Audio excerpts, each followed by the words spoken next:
Resolved, should be admitted to state universities.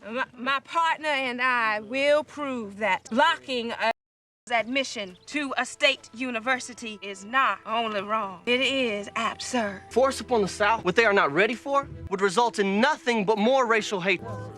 Dr. W.E.B. Du Bois, he's perhaps the most eminent scholar in America. He commented, it's a silly waste of money, time, and temper to try and compel a powerful majority to do what they are determined not to do. My opponent so conveniently chose to ignore the fact that W.E.B. Du Bois is the first to receive a PhD from a white college called Harvard. Dr. Du Bois, he adds, it is impossible for to receive a proper education at a white college. The most eminent scholar in America is the product of an Ivy League education. You see, Du Bois knows all too well the white man's resistance to change.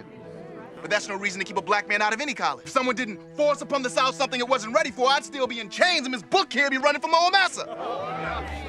I do admit it. It is true. Far too many whites are afflicted with the disease of racial hatred. And because of racism, it would be impossible for a to be happy at a Southern white college today. And if someone is unhappy, it is impossible to see how they could receive a proper education.